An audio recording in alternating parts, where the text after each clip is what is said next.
A Revolução Alimentar Portuguesa na Era da Expansão. Introdução.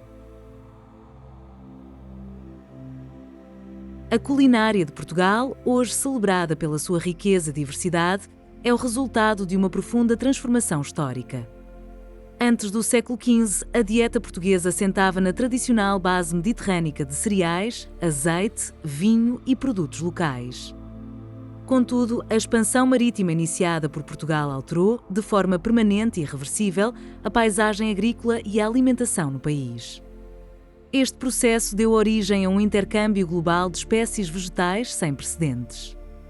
Este documentário analisa, de forma factual, os principais alimentos de origem vegetal que os navegadores e comerciantes portugueses introduziram em Portugal e que hoje são pilares da sua gastronomia. A investigação para compilar e verificar estes dados foi um trabalho de grande rigor. Se considera este conteúdo útil, a subscrição do canal e um gosto no vídeo são fundamentais para apoiar a continuidade deste projeto educativo. As frutas, a laranja doce e o ananás. A análise começa com frutas cuja história está ligada à expansão portuguesa. A laranja doce, Citrus sinensis, foi introduzida na Europa pelos portugueses no início do século XVI. Estes trouxeram-na das suas feitorias no sul da China e na Índia. A sua superior doçura, em contraste com a laranja amarga que já existia na Europa, tornou-a um sucesso comercial imediato. Portugal tornou-se a principal porta de entrada e difusão desta fruta pelo continente. Em seguida, o ananás. Originário da região do Brasil e Paraguai, o ananás foi um dos frutos exóticos que os portugueses encontraram no Novo Mundo no século XVI e prontamente transportaram para o seu reino. Foram também os portugueses que, mais tarde, desenvolveram a técnica pioneira de cultivo em estufas de vidro na ilha de São Miguel, nos Açores, criando o hoje reputado ananás dos Açores, um produto com denominação de origem protegida e um exemplo claro de aclimatação bem-sucedida. Frutas dos trópicos, banana e maracujá. A banana, embora originária do Sudeste Asiático, deve a sua presença em Portugal à ação dos portugueses. No século XV, ao explorarem a costa ocidental de África, os navegadores portugueses encontraram este fruto e reconheceram o seu potencial. Foram eles que o introduziram e estabeleceram a sua cultura na Ilha da Madeira, onde as condições climáticas se revelaram ideais. A banana da Madeira, uma variedade específica, mais pequena e aromática, é hoje um produto agrícola de grande importância económica para a região. Outro fruto, o maracujá, é originário do Brasil. Foi a partir do século XVII que os portugueses o trouxeram para Portugal. Tal como a banana, o seu cultivo prosperou de forma particular nos arquipélagos da Madeira e dos Açores. A sua polpa ácida e perfumada foi integrada na doçaria regional, constituindo mais um exemplo da diversificação de sabores proporcionada pela navegação portuguesa. Tesouros da Índia e do Brasil, manga e goiaba. Quando os portugueses chegaram à Índia, no final do século XV, encontraram a manga, um fruto sumptuoso e até então desconhecido na Europa. Fascinados pelo seu sabor, os portugueses iniciaram o seu transporte nas rotas comerciais do século XVI, sendo responsáveis pela sua introdução em diversas partes do seu império, nomeadamente na costa africana e no Brasil. Hoje, a cultura de manga está em franca expansão no sul de Portugal. Da mesma época, data a introdução da goiaba. Originária das Américas tropicais, foram os portugueses que a trouxeram do Brasil no século XVI. Reconhecendo o seu elevado teor de vitamina C e o seu perfume, disseminaram-na. Em Portugal, a sua utilização para a confecção de compotas, como a goiabada, é uma herança direta do período colonial brasileiro, onde este doce se tornou extremamente popular. A disseminação do cajueiro e do abacateiro. O cajueiro é um caso exemplar da ação dos portugueses como agentes de disseminação botânica. Ao chegarem ao nordeste do Brasil no século XVI, os portugueses encontraram este peculiar fruto e a sua valiosa semente, a castanha. Foram eles os únicos responsáveis pela sua introdução e disseminação em escala global, levando para a Índia, Sudeste Asiático e, com especial sucesso, para a África Oriental e Ocidental, onde se tornou uma cultura vital. Mais recente é a história do abacate em Portugal. Originário do México e da América Central, foram os portugueses que promoveram a sua introdução em Portugal a partir de variedades encontradas no Brasil, provavelmente entre os séculos XVII e XVIII. Contudo, a sua cultura em larga escala é um fenómeno recente, com a região do Algarve a tornar-se, no século XXI, uma das maiores zonas produtoras da Europa, o que demonstra a contínua adaptação de espécies introduzidas. O legado do Novo Mundo: tomate, pimento e malagueta.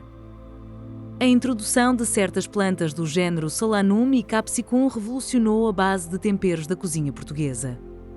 Embora os primeiros contactos europeus com o tomate e o pimento, originários das Américas, tenham sido feitos por navegadores ibéricos, foram os portugueses que se destacaram na sua disseminação global. A partir do Brasil, os portugueses levaram a malagueta Capsicum frutescens para a África, onde adquiriu o nome Swahili piripiri, e para a Ásia. Esta especiaria picante foi rapidamente integrada na culinária lusa. O tomate e o pimento doce, também oriundos das Américas e trazidos no século XVI, foram adotados mais lentamente. A sua integração massiva nos séculos XVIII e XIX tornou-se, contudo, tão profunda que hoje são ingredientes indispensáveis em saladas, sopas e no fundamental refogado, a base de inúmeros pratos portugueses. Frutas asiáticas e do Novo Mundo. A lima, um citrino originário do Sudeste Asiático, tornou-se um fruto de extrema importância a bordo das naus portuguesas a partir do século XVI. Os portugueses, através das suas rotas comerciais, popularizaram e disseminaram este fruto, utilizando o seu sumo, rico em vitamina C, como o principal meio de combate ao escorbuto, a doença que dizimava as tripulações nas longas viagens oceânicas. O seu uso como tempero tornou-se, desde então, um hábito. Numa rota inversa, da América do Sul para Portugal, veio a anona. Originária das altitudes andinas, este fruto foi introduzido pelos portugueses, muito provavelmente no século XVII. Encontrou na Ilha da Madeira um microclima ideal para a sua cultura, sendo hoje um produto emblemático da região, com denominação de origem protegida e um testemunho da capacidade portuguesa de aclimatar espécies de climas muito específicos. O cultivo de variedades superiores. A era da expansão marítima não se limitou a trazer apenas espécies novas. Também permitiu a introdução de variedades geneticamente superiores de frutas já conhecidas. É o caso da melancia e do melão. Embora variedades mais primitivas destes frutos, originários de África e da Ásia, já existissem no espaço mediterrâneo, foram as rotas comerciais controladas pelos portugueses que permitiram a chegada à Europa, a partir do século XVI, de novas variedades muito mais doces, de maior calibre e mais suculentas. Os agricultores portugueses rapidamente adotaram estas novas sementes, que se adaptaram perfeitamente às condições de clima e solo de regiões como o Ribatejo e o Alentejo. Esta melhoria qualitativa transformou o melão e a melancia em frutos de consumo massivo durante o verão em Portugal, sendo um legado menos óbvio, mas muito significativo, do intercâmbio global. Frutas menos comuns e o cacau. A introdução de novas espécies continua com a physalis. Esta pequena fruta, nativa da América do Sul, foi trazida para a Europa pelos portugueses durante o século XVIII. Com o seu sabor agridoce característico, permaneceu durante muito tempo como uma curiosidade botânica, mas está hoje a ser integrada na alta gastronomia e pastelaria em Portugal. A sua história demonstra que o processo de introdução de novos sabores foi contínuo. Finalmente, o cacau. Embora tenham sido os espanhóis a introduzi-lo na Europa, o papel português na sua história é determinante. No início do século XIX, foram os portugueses que realizaram a transplantação bem-sucedida do cacaueiro do Brasil para o continente africano, especificamente para as ilhas de São Tomé e Príncipe. Esta ação transformou a colónia portuguesa no maior produtor mundial de cacau da época e foi fundamental para a massificação do consumo de chocolate, que por sua vez se integrou nos hábitos portugueses. Tubérculos, a base da segurança alimentar. A introdução de novos tubérculos das Américas representou a maior revolução na segurança alimentar de Portugal. A batata, originária da Cordilheira dos Andes, chegou à Europa no século XVI a bordo de navios ibéricos. A sua adoção em Portugal foi lenta e marcada por desconfiança, mas a partir do final do século XVIII tornou-se o alimento de base que permitiu combater crises de fome e suportar um crescimento populacional. Hoje é o hidrato de carbono mais consumido no país. Paralelamente, os portugueses trouxeram a batata doce das terras tropicais americanas também no século XVI. A sua adaptação foi mais rápida e tornou-se um alimento importante, especialmente no sul do país. A variedade Lira, cultivada na região de Algesur, detém hoje uma indicação geográfica protegida, sendo muito valorizada pelas suas qualidades nutricionais e sabor. A tríade ameríndia, milho, feijão e abóbora. Os portugueses foram também responsáveis pela introdução em Portugal da base agrícola de muitas civilizações ameríndias. O milho, originário do México, foi introduzido em Portugal no final do século XV.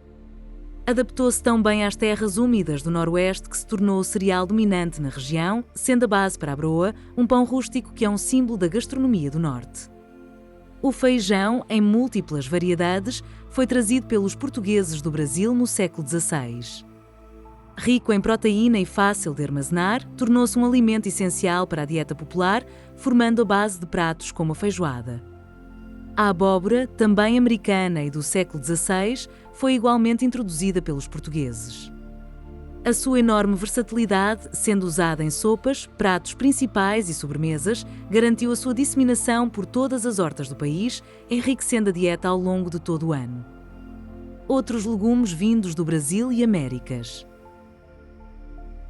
A exploração do território brasileiro pelos portugueses levou à introdução de outros legumes fundamentais. A mandioca, base da alimentação de muitos povos indígenas do Brasil, foi trazida para Portugal no século XVI.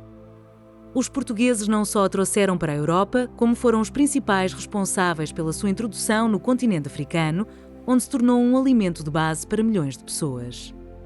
Em Portugal, é mais usada sob a forma de farinhas, como a tapioca. O amendoim, um legume também originário da América do Sul, foi outro produto introduzido pelos portugueses na mesma época e disseminado pelas suas rotas comerciais. Do mesmo modo, o girassol, nativo da América do Norte, foi introduzido na Europa no século XVI. Em Portugal, a sua cultura é hoje relevante, não para consumo direto, mas para a produção de sementes e, sobretudo, de óleo de girassol, um dos mais utilizados na cozinha portuguesa moderna. Hortaliças e plantas africanas. A categoria das hortaliças foi enriquecida com produtos americanos e com a disseminação de espécies de outras paragens. O feijão verde, a vagem tenra do feijão comum, foi consequentemente introduzido a partir do século XVI.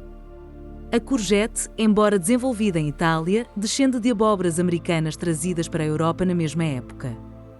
O chuchu, da Mesoamérica, foi introduzido pelos portugueses no século XVIII e tornou-se um clássico das hortas, especialmente nas ilhas.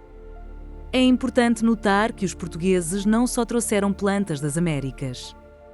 As suas rotas de comércio de escravos entre a África e o Brasil levaram à introdução e disseminação de espécies africanas como o quiabo e o maxixe. Estas plantas foram integradas na culinária brasileira e, através deste triângulo atlântico, o seu conhecimento e uso chegaram também a Portugal, demonstrando a complexidade do intercâmbio. Conclusão. A análise da despensa portuguesa moderna é a prova material do impacto da expansão marítima. Alimentos que hoje são considerados banais e tradicionais eram, na verdade, completamente exóticos há 5 séculos atrás. A batata dos Andes, o milho e o tomate do México, a laranja da China ou o piripiri do Brasil são hoje tão portugueses como o azeite ou o vinho. A ação dos navegadores portugueses, ao introduzirem e disseminarem estas dezenas de espécies vegetais, não só diversificou a paleta de sabores, como aumentou a resiliência agrícola e a segurança alimentar da nação. A culinária de Portugal é, portanto, uma das primeiras cozinhas de fusão do mundo, um mosaico de sabores reunidos pelas caravelas. Este documentário exigiu uma pesquisa detalhada para garantir a precisão histórica. Para que mais conteúdos como este sejam produzidos, o seu apoio é essencial. Considere subscrever o canal, deixar um gosto e assistir a outros vídeos.